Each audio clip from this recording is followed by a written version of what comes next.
Likas na kay Mike ang pagiging polyhero. Oo nga at may asawa at isang anak na siya ay hindi pa rin niya mapigilan ang mambabae. Maganda rin naman ang kanyang asawa at may magandang trabaho.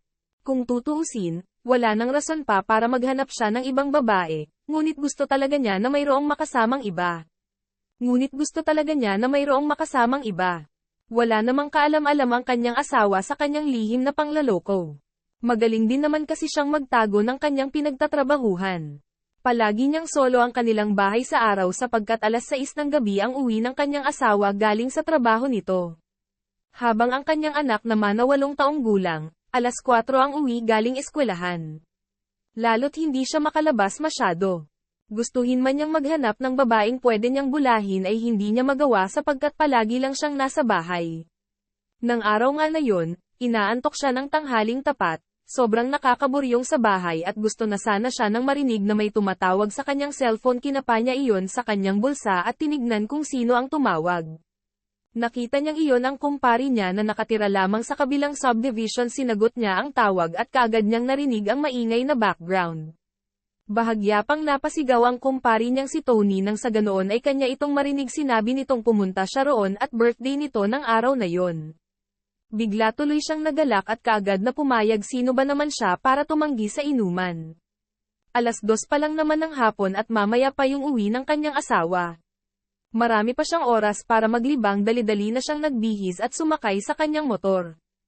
Ilang minuto pa nga at kanyang narating ang bahay ni Tony. Na kung sa gabi na idinaos ni Tony ang kaarawan nito pero wala rin namang problema sa ganoong oras. Nakakita siya ni Tony kaya naman sinenyasan na siya nitong pumasok. Hindi nga siya nagkamali at maraming mga chika. Babes ang naroon na napapatingin sa gawin niya. Hindi naman kasi sa nagmamayabang siya pero may taglay rin naman siyang kagapuhan at kamatsuhan. Idinulog siya ni Tony sa isang mesa kung saan naroon na mga pagkain at inumin. Siyempre, kumain na muna siya at mahirap uminom na walang laman ng tiyan. Masarap ang mga nakahanda, kaya naman kinanahan siya sa pagkain. Maya-maya lamang, dumating na ang dalawang babae at lumapit kay Tony. Humalik ang isang babae kay Tony habang ang isa naman malawak lamang na nakangiti. Panalo sa ganda ang ba? Maya-maya lamang, dumating na ang dalawang babae at lumapit kay Tony. Humalik ang isang babae kay Tony habang ang isa naman malawak lamang na nakangiti. Panalo sa ganda ang babaeng yun at talaga namang ubod ng sexy at puti ang balat. Nagmistyala na itong labanos habang pinkish ang mga labi at pisngi. Kaagad na nagkaroon ng kakaibang pakiramdam sa babaeng yun si Mike. Ilang minuto pa at tapos na siyang kumain. Lumapit sa kanya si Tony kasama ang dalawang babaeng yun. Pinakilala nito sa kanyang mga babaeng humalik dito bilang kasintahan nito. Wala pa kasing asawa si Tony. Hindi katulad niya na maagang nag-asawa. Natawa pa siya nang sabihin ni Mike na single parewang babaeng kaibigan pala ng girlfriend dito. Pinakilala sila sa isa't isa at napag-alamanan niyang Liza ang pangalan nito. Nagawa pa nga nila ang magkamay at naramdaman ni Mike ang init at lambot ng palad ni Liza. Kaagad iyong naghatid ng init sa kanyang buong sistema. Naisip ni Mike na hindi siya papayag, na hindi siya makakascore kay Liza. Sa tingin din naman niya, may chance siya rito sa paget. Napapansin din naman niya ang mga panakaw na titig nito sa kanya. Hindi rin malabo na madala niya ito sa mga pakulmobs niya sa paget. Marami rin namang babae ang kanyang nadali dahil lang dun. Naupo sila sa pahabang mesa kung saan naroon na mga inumin. Hindi nila inalintana ang ingay sa paligid sa paget. Iyong ibang mga kakilala rin nila ang naroon ay nagkakantahan. Magkatabi si Mike at Liza, kaya naman nagkaroon siya ng chance upang ito ay makausap. Paimpol lamang ang kanilang pag-uusap at inalok pa nga niya ito ng beer na hindi naman ito tinanggihan. Look pa nga niya ito ng beer na hindi naman itong binigay. Mukhang maswerte yata siya. Nang araw na yon, unti-unti na rin siyang tinatablan ng alak na kanyang nainoma. Nalilimutan niyang hindi pala siya nakapagpaalam sa kanyang asawa. Habang tumatagal, mas nagiging komportable sila ni Liza na kausap ang isa't isa. Tila ba matagal na silang magkakilala? Kung sila ay maghampasan at sabay natatawa. Konting push na lang yata. Talaga namang makaka-score sa napakagandang si Liza. Maya-maya pa, nagtanong ito kay Tony kung saan banda ang banyo at ang loko. Niyang kaibigan, sinabihan pa si Liza na magpasama raw ito sa kanya. Akala niya, aayaw si Liza, ngunit inaya nga siya nito at gagamit lang daw ito ng banyo. Mukhang, ang lakas talaga ng kapit niya sa swerte. Tumayo na siya at sinamahan si Liza sa banyo. Ramdam na ni Mike ang tamis sa kanya ng kanyang nainom na alak. Walang tigil ang tawanan nila ni Liza hanggang sa marating nila ang banyo. Nasa pinakadulo ng bahay ang banyo at kaagad nang pumasok sa loob si Liza. Ngunit dahil sa kalasingan, bahagya itong natalisod at napakapit sa kanyang braso dahilan kung bakit dalawa silang napasok sa banyo. Niyang braso dahilan kung bakit dalawa silang napasok sa banyo. Napangiti na lamang si Mike sapagkat alam niya na ang ganoong style ng mga babae. Ibig sabihin, talagang may balak din si Liza at ayaw rin yata nito na palagpasin ang gabing yon na walang nangyayari. Dali-dali niyang nilak ang pinto ng banyo tsaka hinapit si Liza. Pinakatitigan niya ang maganda nitong muka at napakakinis nitong balat. Hanggang sa hindi niya na nagawang magpigil at inangking niya ang mapula-pulang labi ni Liza. Ang labi ni Liza. Tila siya biglang sinilaban sa init na napukaw sa kanyang katawan. Nang dumampisa ang mga labi ni Liza ang kanyang mga labi, maingat na tumugon sa kanya si Liza habang nakakapit sa kanyang batok. Inihilig niya ito sa pader ng banyo. At wala siyang pakialam kung may kakatok man anumang oras. Ang mahalaga, nakalak yon at may tutuloy nila ni Liza kung ano man ang kanilang naumpisahin. Pagkauhaw sa isa't isa, wala na nga silang pakialam ng mga oras na yon. Dahil na rin sa panggigigil sa isa't isa, ilang sandali pa, parehas na hingal, walang imikan ng marating ang dulo. Tiyak na mauulit pang muli ang nangyaring yun sa kanila ni Liza. Kung hindi, gagawa siya ng paraan para maulit muli ang pangyayaring yun. Parehas silang lupaypay, ngunit nagawa nilang ayusin ang kanilang mga sarili. Nang mapansin nito ang kanyang suot na singsing at sinabi nitong may asawa na pala siya, hindi naman niya yung itinanggi at kaagad niyang nabakas ang labis na lungkot sa mukha ni Liza. Ang labis na lungkot sa mukha ni Liza. Nagulat pa siya nang sinabi nito na sana huwag siya nitong kalimutan at sana patuloy pa rin silang magkita sa kabila ng katotohanan na may asawa at anak na nga siya. Napangiti na lamang siya mukhang nagustuhan ni Liza ang kanilang ginawa at ayaw na siya nitong mawala lumabas na sila ng banyo at bumalik kung saan nagkakasiyahan pa rin sina Jude at ang mga kaibigan nito maya-maya lamang daramdaman niyang may tumatawag sa kanya. Kaya naman kaagad niya iyong sinagot ang kanyang asawa yon at tinatanong kung nasaan siya. Sinabi naman niya ang totoo at sinabi rin ito na umuwi na siya at huwag siyang magpapakalasing ng gusto. Nagpaalam na lamang siya kay Tony, ganoon din sa ibang kakilala niya at kay Liza. Sinabi na lamang niya sa babae na mag-chat-chat na lamang siya rito tungkol sa susunod nilang pagkikita. Ito tungkol sa susunod nilang pagkikita. Naabutan ni Mike ang kanyang asawa at anak na kasalukuy ng naghahaponan. Paimpol siyang lumapit sa kanyang asawa at ginawaran ito ng halik sa noo. Inalok pa siya nito na kumain, ngunit tumanggi siya sapagkat masyado siyang busog. Sinabi naman sa kanya ng kanyang asawa na maligo na siya at magbihis sapagkat siya'y amoy alak. Napangiti siya tumalima kaya hindi naghihinala ang kanyang asawa sa kanya dahil likas inapakaswitch siya rito. Kumbaga, lahat ng utos nito sinusunod niya at pinapakita niya na mahal niya ito. Totoo naman na mahal niya ito. Totoo naman na talagang mahal niya ang kanyang asawa. Kailanman, walang makakapalit dito bilang asawa niya. Dito at dito pa rin siya uuwi kahit pa may makasama siyang ibang babae. Para sa kanya, libangan lang naman ng ibang babae, asawa pa rin niya ang kanyang pipiliin. Pumasok na siya sa silid nilang mag-asawa at dumiretso sa banyo. Baka kasi maamoy pa ng kanyang asawa ang amoy ni Liza sa kanyang damit. Nawala na nga ng tuluyan ng tama ng alak sa kanya. Tapos na siyang maligo at nakapagbihis na rin. Nang makitang umilo ang kanyang cellphone, tanda na may natanggap siyang mensahe. Kaagad niyang tinungo at dinampot yon at tinignan ang kanyang messenger. May nag-message request pala sa kanya at kaagad niya iyong nakilala. Sigurly, tinanong siya nito kung anong ginagawa niya at sinabi niyang kakatapos lamang niyang maligo.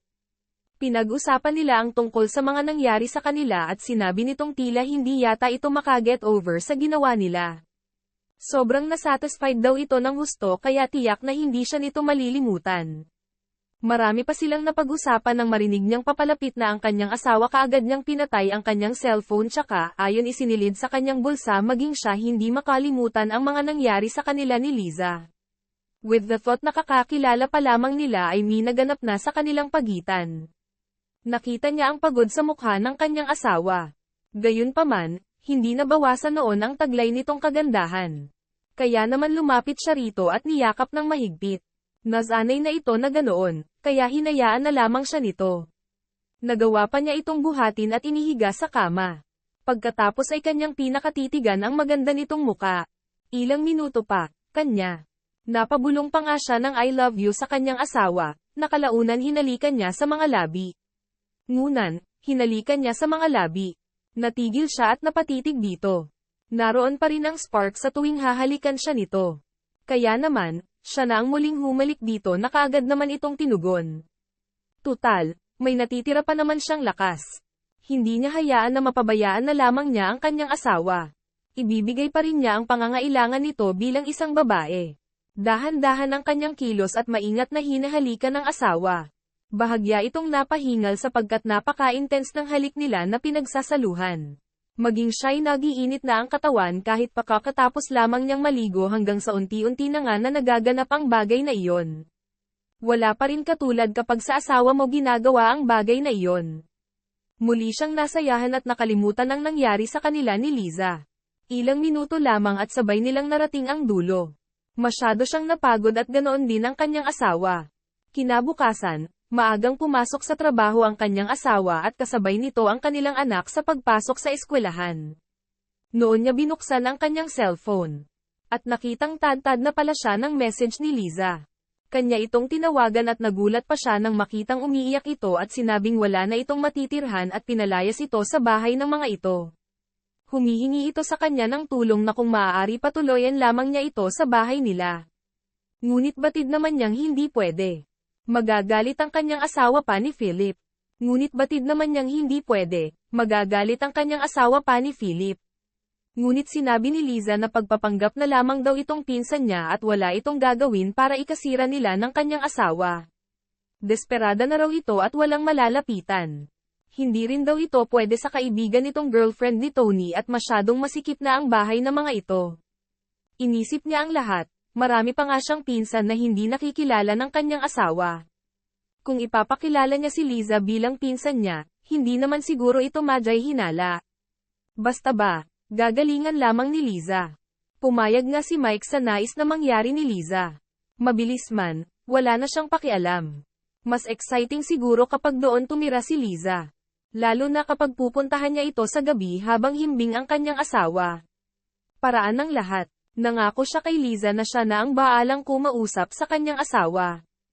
Pinatay niya na ang tawag at nag-isip-isip. Tinawagan niya ang kanyang asawa at nakiusap dito kung okay lang. Ba papuntahin niya ang kanyang pinsan. Peking pinsan para doon muna patirahin sa kanila. Laking tuwa niya nang pumayag naman ang kanyang batihing asawa. Pagkatapos na pumayag ang asawa ni Mike na papuntahin doon sa bahay nila si Liza, kaagad naman itong tinawagan ni Mike. Laking tuwa ni Liza sa pagpayag ng kanyang asawa. At ilang minuto pa nga, naroon na si Liza dala-dala ang mga gamit. Kaagad na napangiti si Mike nang makita si Liza sa labas ng gate ng kanilang bahay. Sinundo niya pa ito at pinatuloy. Hindi man lang ito nakaramdam ng hiya nang makapasok sila sa bahay at kaagad siya nitong niyakap. Amoy na amoy niya ang pabango nito na talaga namang nakakaakit. Amoy na amoy niya ang pabango nito na talaga namang nakakaakit. Dinala muna niya ito sa bakantang silid ng bahay nila na pwede nitong okupahin. May kaliitan lamang iyon, ngunit batid naman niyang magiging komportable roon si Liza. Walang humpay ang pasasalamat nito sa kanya at hindi raw nito alam kung paano siya pasasalamatan para sa kanya. Pabor din naman yun ngunit syempre hindi niya sinabi. Sinabi na lamang niya rito na huwag na nitong isipin pa yon. Hanggang sa nagtanong ito kung sino ang tao ron. At sinabi niyang siya lamang mag-isa ang naroon at nasa trabaho ang kanyang asawa. At nasa trabaho ang kanyang asawa. Hindi nakaligtas sa kanyang paningin ang kakaibang ngiti na gumuhit sa mga labi ng babae. Pagkaway napakapit ito sa kanyang braso. Batid na niya kung ano ang nais nito mangyari. Kaya naman hindi na siya nagpapigil pa at nagaksaya ng oras. Hinalikan niya ito kaya naman tumugon nito sa halik niya. Dahil sa parehas na uhaw, wala na talaga silang inaksayang oras. Agad na ginawa ni Mike ang bagay na parehas silang makakarating sa dulo. Awang ang mga labi ni Liza habang ginagawa nila yon. Sa sobrang pagkasabik nila sa isa't isa, mabilis nilang narating ang dulo. Pawisan at lupipi ang mga katawan ng marating iyon. Tiyak na magiging mas exciting ang susunod pa nilang mga araw. Huwag lamang sana makakahalata. Ang kanyang asawa. Kinahapunan, dumating ang asawa ni Mike habang ang kanyang anak naroon na sa kwarto nito at gumagawa ng assignment. Kaagad na sinalubong ni Mike ang kanyang asawa na may dala-dala pang mga grocery. Naubusan na nga pala sila ng stocks kaya siguro na may lina ang kanyang asawa. Kaagad niyang tinawag si Liza sa loob ng silid na inuukupan ito upang ipakilala sa kanyang asawa na pinsan niya. Kagigising lamang ni Liza ngunit lumabas pa rin ito upang makilala ang kanyang asawa. Malawak naman ang ngiting ng kanyang asawa nang makita ang kanyang peking pinsan. Tungkol sa trabaho at panay rin naman ang tanong ni Liza, mukhang marin saya at hindi dapat siya makaramdam ng takot. Bagkus, dapat siyang magalak sa mga susunod pang mangyayari. Tumulong pa si Liza sa pagluluto ng kanyang asawa. Mabilis yatang nakapalagay ng loob ng kanyang asawa ang kanyang kabit. Kabit? Oo, matatawag niyang kabit si Liza, lalo pa at 2 beses nang naganap sa kanila yon. Hanggang sa mahuli siya ng kanyang asawa na nakatingin kay Liza, kaagad siyang umiti rito na parabang natural lamang yon, kaya naman nagpatuloy ito sa pagluluto. Napasulyap naman siya kay Liza na noon nakatitig pala sa kanya. Nagtama ang kanilang mga mata at tila nagkaintindihan kaya sabay silang napangiti. Ilang minuto pa at tapos na sa pagluluto ang kanyang asawa. Naghahain na ito at pumasok sa silid ng kanilang anak upang tawagin na ito sa pagkain. Hindi niya inaasahan na bigla na lamang lalapit si Liza sa kanyang gawi. At hinalikan siya na mabilisan sa labi. Nagulat siya at kinabahan na baka nakita sila ng kanyang asawa. Ngunit hindi pa ito nakalabas sa silid ng kanilang anak. Bahagya naman siyang lumayo kay Liza. At naupo na sa hapagkainan. Maya-maya lamang, lumabas na ang kanyang anak at asawa sa silid at nag-aya ng kumain. Naupo naman si Liza sa kanilang harapan. Katabi lamang ng kanilang anak. Nagsimula na silang kumain at nagkwentuhan ng kung ano-ano. Mabuti na lamang at hindi naman naisipan ng kanyang asawa. Natanungin si Liza kung saan pa ito nanggaling hanggang sa matapos silang kumain. Nagpresenta na si Liza na ito na lamang daw maghuhugas ng kanilang pinagkainan at alam nitong masyadong pagod ang kanyang asawa. Tamang ito ng kanyang asawa at pumanhik na nga sa itaas, batid niyang maliligo na ito at sanay itong maligo bago matulog at mas ana siyang susunod dito nang pigilan siya ni Liza. Tumapit naman siya rito at kaagad itong bamulong sa kanya na kung maaari pumasok siya sa silid nito mamaya kapag mahimbing na ang kanyang asawa. Ngunit hindi niya namalayan na nakatulog na pala ito. Siguro ay dala na rin ng matinding pagod. Ginawaran na lamang niya ito ng mainit na halik sa noo tsaka umayos ng pagkakahiga. Pagkakahiga, nakapatay na ang ilaw at tahimik na ang buong bahay. Akma na sana siyang matutulog nang marinig ang kalabog sa ibaba. Bumangon siya at bumaba sa kama. Lumabas siya sa kanilang silid. At tinignan ng anumang ingay na kanyang narinig nang may sumitsit sa kanya. Si Liza at nakaabang sa pinto ng silid na inuokupan nito. Lumapit siya rito kaya kaagad siya nitong hinayla, papasok sa loob ng kwarto. Mabilis rin siya nitong sinibasab ng halik sa mga labi na kanya namang tinugon. Bigla siyang nanggigil kaya naman pakiramdam niya. Hindi niya na kaya pang magpigil. Kaya naman pakiramdam niya, hindi niya na kaya pang magpigil. Nang pinto at nakita ang kanyang asawa na namimilog ang mga mata habang nakatingin sa kanila. Salubong ang kilay nito na tila hindi makapaniwala sa mga nangyayari. Kaagad siyang napatayo upang saan ay lapaitan ang kanyang asawa at subukan niyang magpaliwanag. Ngunit nakita niyang nanggilid na ang luha sa magkabilang pisngin nito. Walang salitang. Binitiwan na tumalikod ito at mabilis na pumanhik sa kanilang silid. Noon niya napagtanto ang kagaguhang ginawa niya. Para bang bigla siyang nainis kay Liza. Ilang minuto pa, bumaba na ang kanyang asawa at pinasok ang kanilang anak. May dala-dala itong mga gamit at handa na siyang iwan. Kay bilis na mga nangyari, kanina lamang napakasaya nila tapos sa araw na pumunta si Liza sa kanila ay iyon din ang araw na nalaman ng kanyang asawa ang ginagawa nila. Kahit anong pilit niyang kausapin ng kanyang asawa, hindi na itong uling nakipag-usap pa sa kanya.